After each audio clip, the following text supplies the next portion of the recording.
Ya, pemirsa, Kementerian Ketenagakerjaan menyatakan besaran upah minimum provinsi akan diumumkan oleh para gubernur pada tanggal 21 November mendatang. Menteri Ketenagakerjaan Ida Fauziah sebelumnya mengisyaratkan UMP tahun 2023 akan mengalami kenaikan. Kementerian Ketenagakerjaan atau Kemnaker memastikan kenaikan upah minimum provinsi atau UMP tahun 2023 akan diumumkan pada 21 November mendatang. Penetapan tersebut akan diumumkan oleh masing-masing gubernur.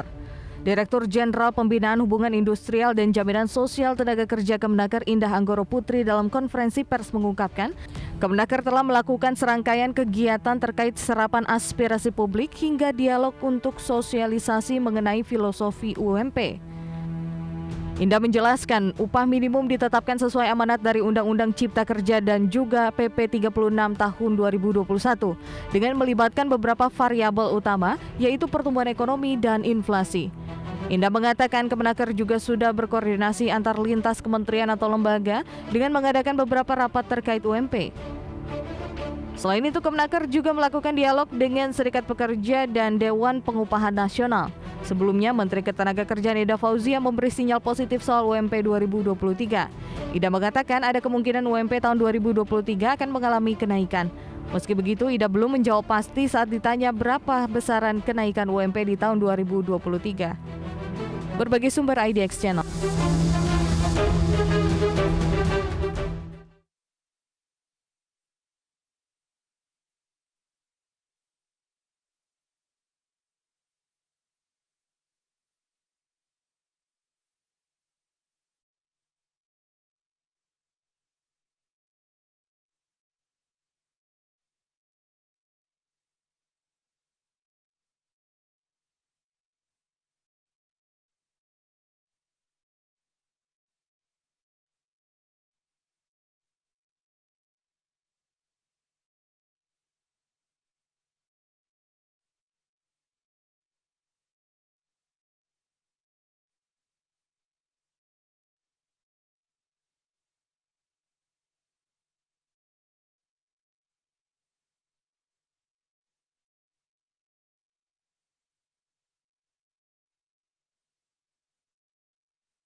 Baik pemirsa, untuk membahas tema kita selanjutnya hari ini, menakar rencana kenaikan UMP tahun 2023, kita sudah tersambung melalui Zoom bersama dengan Bapak Ajib Hamdani, Ketua Komite Analis Kebijakan Ekonomi Apindo. Ya, halo, selamat pagi Pak Ajib. Selamat pagi Mas Pras. Salam sehat Pak. Sehat selalu. Baik, ini menarik kalau kita bicara memang mengenai upah dari karyawan, pegawai ataupun buruh begitu yang ini tadi sudah ada sinyal rencana kenaikan di tahun 2023 mendatang. Tanggapan dari Pak Ajib seperti apa? Oke Mas Pras, sebelum kita berdiskusi tentang bagaimana kenaikan upah di tahun 2023, perlu kita melihat data bahwa tahun 2022 ini dalam kondisi yang kurang baik-baik aja. Karena kalau kita lihat data Mas Pras, tahun 2022 ini sudah terjadi pemutusan PHK lebih dari 80.000 karyawan. Dan itu pun data yang masuk ke asosiasi. Artinya data di lapangan masih sangat mungkin lebih besar daripada itu. Nah, kemudian kalau kita lihat realitas bagaimana tahun 2023 banyak sekali tuntutan untuk menaikkan upah. Dan bahkan kalau kita baca referensi dari berbagai macam sumber, tuntutan itu sampai dengan 13%. Sebenarnya angka itu tidak ideal ketika kemudian kita mengacu pada Undang-Undang Cipta Kerja yang ada, bahwa variabel kenaikan upah itu atas formulasi kenaikan pertumbuhan ekonomi dan pertumbuhan inflasi. Dan kalau kita melihat proyeksi pertumbuhan ekonomi Mas Pras, sampai dengan akhir tahun 2022 ini perkiraan kita di angka 5,2 sampai 5,4% maksimal. Dan kalau kita asumsikan inflasi tumbuhnya di angka 4%, maka sebenarnya paling rasional untuk menaikkan upah di tahun 2023 nanti adalah di kisaran 8 sampai 9%. Nah, begini Mas Pras, ada dua sudut pandang yang perlu kita lihat. Bagaimana konteks sebuah perlu jalan tengah yang baik sehingga terbangun sebuah hubungan industrial yang positif antara pemberi kerja dengan karyawan. Itu ada dua sudut pandang. Satu sudut pandang kemampuan perusahaan, yang kedua berbicara sudut pandang kebutuhan karyawan. Baik. Kita berbicara masalah sudut pandang perusahaan dulu Mas Pras. bagaimana kita melihat bahwa sedang terjadi kenaikan HPP yang luar biasa sepanjang tahun 2022 ini akibat dari kebijakan-kebijakan pemerintah. Apakah itu kebijakan fiskal maupun kebijakan moneter. Di mana kita lihat kebijakan fiskal kita terjadi kenaikan PPN misalnya. Dari tanggal 1 April kemarin dari 10% menjadi 11%. Kemudian pada bulan September pengurangan subsidi BBM yang dilakukan oleh pemerintah. Ini memberikan impact secara langsung bagaimana HPP atas produksi barang dan jasa itu naik luar biasa. Belum kita berbicara kebijakan moneter, di mana selama 3 bulan berturut-turut Mas Pras, pemerintah menaikkan suku bunga acuan. Mulai dari bulan Agustus naik 25 basis poin, bulan September naik 50 basis poin, bulan Oktober kembali naik 50 basis poin. Ini akan memberikan impact secara langsung terhadap cost of production, cost of fund, dan bagaimana HPP itu naik secara signifikan. Sehingga kemudian para pengusaha akan membuat sebuah langkah-langkah yang rasional. Bagaimana tahun 2023 nanti di sela-sela pertumbuhan ekonomi yang cenderung melandai dibandingkan 2022, maka perlu langkah-langkah antisipatif. Dan saya pikir masalah penyesuaian dengan para karyawan itu menjadi sebuah langkah-langkah yang strategis dan perlu well prepared dari awal. Itu sudut pandang kemampuan perusahaan. Sedangkan sudut pandang karyawan, Mas Pras, memang kami melihat betul bagaimana karyawan itu mempunyai kebutuhan hidup layak. Yes. Bagaimana KHL mereka atas banyak unsur, mulai dari kebutuhan pangan, kebutuhan sandang, kebutuhan perumahan, kebutuhan kesehatan, kebutuhan transportasi, dan juga kebutuhan pendidikan misalnya, termasuk jaminan kesejahteraan. Ini memang menjadi poin-poin penting dari sudut pandang karyawan. Tapi saya pikir Mas Pras, dibutuhkan sebuah jalan tengah sehingga terjadi sebuah hubungan industrial yang optimal antara karyawan dengan perusahaan.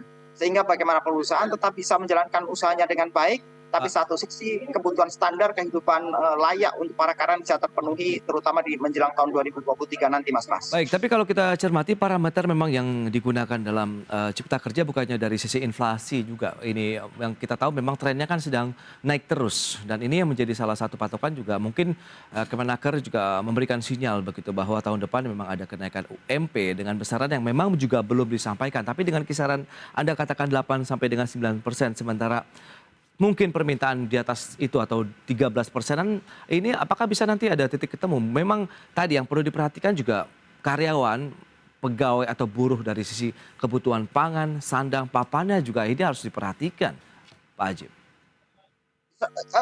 Begini Mas Pras. Ya.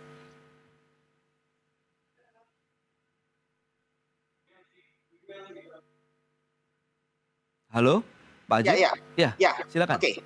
Begini Mas Pras, sebenarnya kalau kita ingin membangun sebuah jalan keluar yang terbaik, ada 3 hal yang perlu kita lihat. Ya. Yang pertama adalah bagaimana kita harus ikut regulasi, itu yang pertama. Yang kedua, kita membangun komunikasi yang terbaik, dan terakhir kita melaksanakan sosialisasi dengan optimal.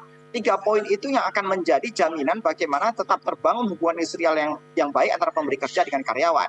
Pertama kita berbicara regulasi, Mas Pras. Regulasi yang kita pakai bersama-sama itulah berbicara Undang-Undang Ciptaker. Ini yang menjadi amanah undang-undang. Dan memang dalam konteks Undang-Undang Ciptaker itu, memang betul variabel atas kenaikan upah untuk tahun selanjutnya adalah bagaimana data pertumbuhan ekonomi dan inflasi tahun sebelumnya. Memang kita akan melihat, Mas Pras, bahwa inflasi 2023 akan cenderung bahkan lebih tinggi daripada tahun 2022 ini. Tapi masalahnya, kita tidak bisa memakai data 2023 yang belum terjadi. Kita hanya bisa memakai data di angka 2022. Yes. Dan di 2022 proyeksinya, kalau kita menjumlahkan formulasi antara pertumbuhan ekonomi dengan inflasi, maka hampir pasti akan di bawah 10%, Mas Pras. Jadi saya pikir angka 13% kenaikan yang ditutup pun juga tidak rasional. Itulah kemudian kita harus kembali ke regulasi, sehingga kita mempunyai ukuran-ukuran diskusi yang sama-sama terukur, kira-kira begitu. Yang kedua adalah membangun komunikasi. Karena komunikasi yang terbaik itu akan menjadi sebuah jalan tengah. Angka apakah 8%, apa 9%, atau misalnya tuntutan awal 13%, itu perlu dikomunikasikan terbaik. Dan terakhir tidak kalah pentingnya adalah, karena berbicara komunikasi itulah perwakilan dari para serikat pekerja. tidak kalah pentingnya adalah bagaimana kemudian kita mensosialisasikan dengan baik. Jadi yang pertama regulasi, kedua komunikasi, yang ketiga tidak kalah adalah sosialisasi di tahun 2023 Ya. sehingga tidak menimbulkan gejolak di grassroots. Kira-kira demikian Mas Pras. Ya memang kalau kita lihat dari sisi kemampuan perusahaan begitu dengan kondisi yang ada. Tapi Anda katakan tadi ada kenaikan PPN yang menjadi 11%. Tapi kan pemerintah juga sudah membanjiri beragam insentif begitu bagi pelaku usaha selama masa pandemi. Memang sekarang ada beberapa normalisasi yang dilakukan oleh pemerintah karena dirasa sudah cukup dengan meredanya pandemi, kemudian mungkin sudah bisa bangkit secara perlahan daripada aktivitas perusahaan-perusahaan di Indonesia. Apakah itu masih belum bisa menjadi salah satu ya bertanda begitu menjadi salah satu faktor bahwa memang pemerintah sudah memberikan banyak juga insentif begitu kepada dunia usaha, Pak Haji? Oke Mas Pras, betul pemerintah sudah memberikan insentif yang terbaik selama masa pandemi selama 3 tahun terakhir dari bulan Maret 2020 sampai dengan tahun 2022 akhir ini Mas Pras. Tapi problemnya yang kita hadapi di tahun 2023 nanti itu bukan masalah pandemi lagi. Masalah pandemi selesai, tapi kita dihadapkan pada masalah baru. Yang pertama berbicara masalah potensi krisis ekonomi secara global. Ini akan memberikan dampak secara langsung terhadap perusahaan-perusahaan melakukan orientasi ekspor. Bahkan kalau kita lihat Mas Pras, misalnya data yang masuk di kita, pabrik untuk konveksi maupun pabrik sepatu misalnya, mereka permintaannya sudah turun 50% dan bahkan ada yang lebih. Artinya masalah yang kita hadapi post pandemi ini justru masalah global, bagaimana terjadi potensi resesi global. Yang kedua itu berbicara masalah aspek luar negeri. Di dalam negeri kita menghadapi dua masalah utama. Satu masalah inflasi dan dua masalah melemahnya daya beli masyarakat.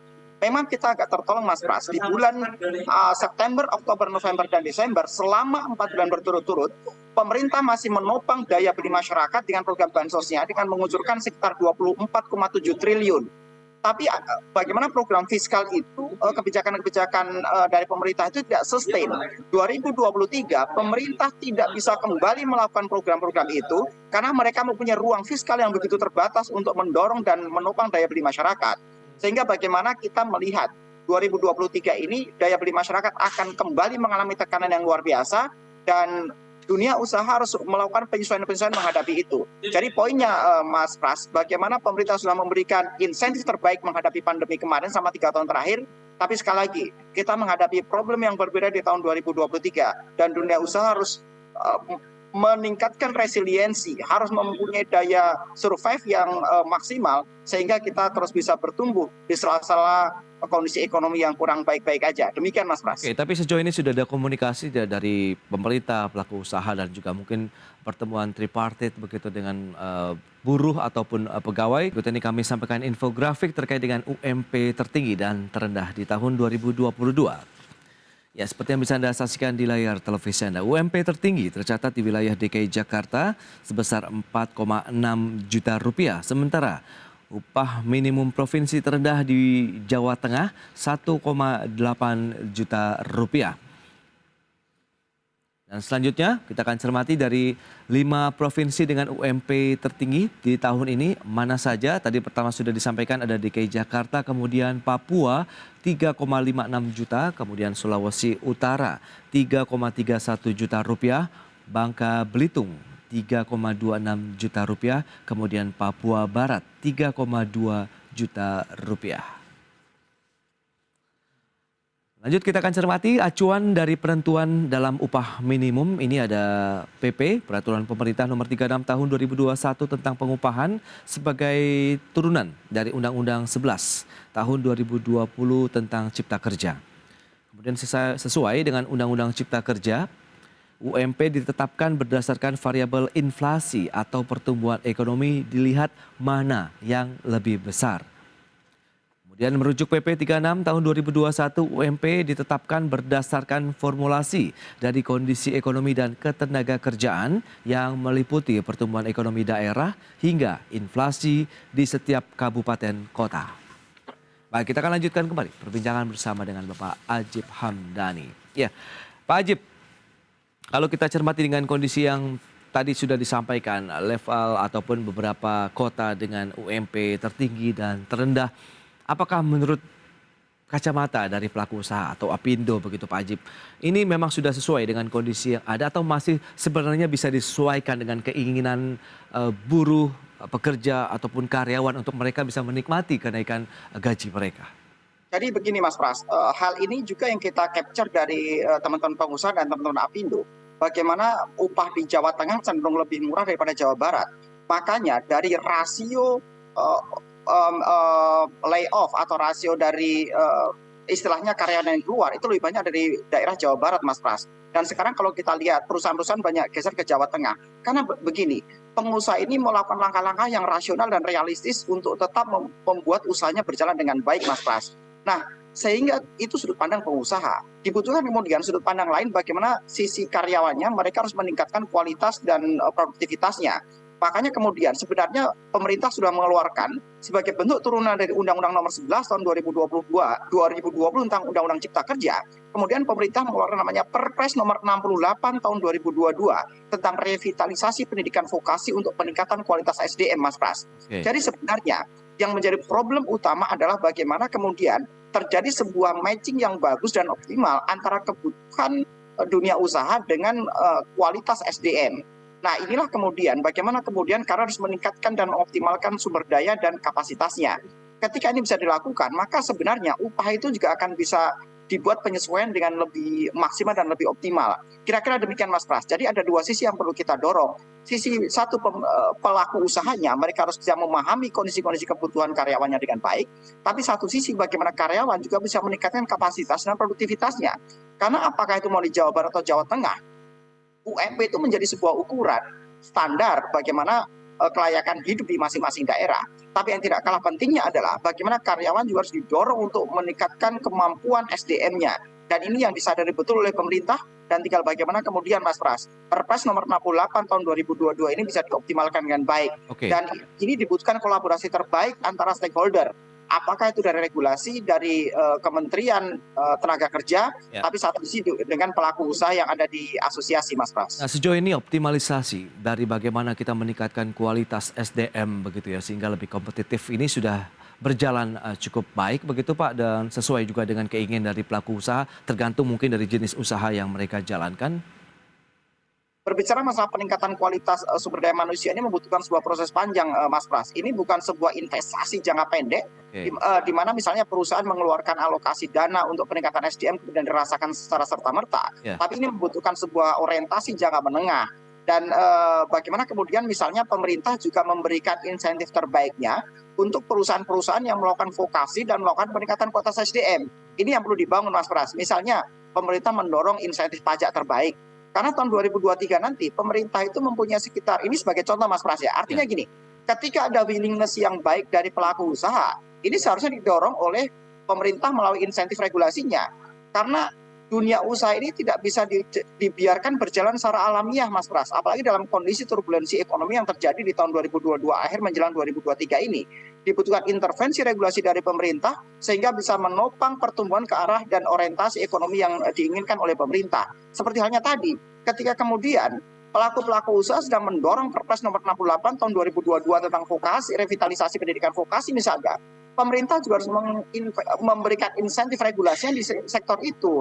Misalnya diberikan insentif pajaknya misalnya. Karena tahun 2023 pemerintah itu mempunyai sekitar 41 triliun tax cost yang bisa dialokasikan sesuai dengan kebutuhan. Sehingga diharapkan pemerintah duduk bersama dengan asosiasi untuk mengalokasikan tax cost ini diberikan insentif kepada sektor-sektor mana aja. Dan saya pikir Mas Pras, agar pemerintah juga terkurangi bebannya. Karena kita bisa bayangkan, sudah lebih dari 8 juta pengangguran di Indonesia, Mas Pras. Baik. Pengangguran di Indonesia itu lebih dari, sekarang sudah double digit. Pas sebelum pandemi kita hanya 9,7%, tapi sekarang sudah lebih dari 10%, Mas Pras. Oke. Sehingga dunia usaha ini mempunyai peran yang strategis dan peran sentral untuk membantu pemerintah mengurangi pengangguran. Karena pemerintah hanya memiliki sedikit government expenditure, tahun depan paling hanya sekitar uang 3.000 triliun APBN. Untuk itu, dana itu tidak terlalu maksimal untuk mengagregasi pertumbuhan ekonomi, Mas Pras. Pemerintah membutuhkan swasta juga, sehingga swasta satu sisi juga harus didorong dalam Oke. konteks insentif regulasi, sehingga bagaimana swasta ketika pro dengan program-program pemerintah juga harus mendapatkan insentif yang terbaik, Mas Pras. Kira-kira demikian. Bicara mengenai win-win solution ini juga supaya kita sama-sama happy begitu. Buruh, karyawan, pekerja juga bisa merasakan menikmati ada tambahan untuk kita tahu beban hidup masyarakat dengan adanya kenaikan harga pangan dan lain-lain, begitu kan juga menjadi salah satu kendala tersedia yang mereka hadapi dalam kehidupan sehari-hari mereka. Sementara pelaku usaha juga kita harus pahami bersama juga tengah struggle juga. Nah, bagaimana nih kita supaya bisa ketemu titik temu yang ya semuanya happy begitu Pak Haji? Ya, kita tidak bisa berdebat di luar konteks, Mas Pras. Kita harus berdebat dalam konteks regulasi. Ketika dari pengusaha dan satu sisi karyawan juga membangun komunikasi dan diskusi dengan sebuah aturan regulasi yang sama, saya pikir akan terjadi sebuah titik temu. Nah, regulasi kita sama-sama sudah sepakat bahwa kita memakai Undang-Undang Ciptaker. Ya, kita harus konsisten dengan konsideran itu, Mas Pras. Oke. Dan ketika sekali lagi regulasi yang kita pakai, maka pasti akan ada jalan tengah terbaik. Tapi tidak bisa serta-merta bahwa karyawan mereka inginnya sendiri, kemudian pengusaha juga pengennya sendiri. Harus terbangun sebuah hubungan industrial yang terbaik. Dan saya pikir ini dibutuhkan komunikasi yang bagus. Oke. Tapi satu sisi pemerintah tidak bisa membiarkan ini, Mas Pras. Harus ada tripartit seperti tadi Mas Pras sampaikan. Bagaimana tripartit yang terbangun antara pemerintah, dunia usaha, dan juga para karyawan. Dan itu yang dibutuhkan untuk kita sama-sama menghadapi kondisi 2023 yang kondisi ekonominya akan sangat menantang, Mas Pras. Oke, dan semoga ini ada win-win solution begitu ya, sehingga nanti everybody happy begitu dalam menghadapi tahun 2023 mendatang. Pak Hajib, terima kasih atas waktu dan sharing yang Anda berikan untuk pemirsa IDX Channel hari ini. Selamat melanjutkan aktivitas Anda kembali. Salam sehat, Pak Hajib. Salam sehat selalu, Mas Pras. Baik pemirsa, 1 jam sudah saya menemani Anda dalam Market Review. Saya Prasetyo Wibowo beserta kerabat kerja yang bertugas undur diri. Terima kasih dan sampai jumpa.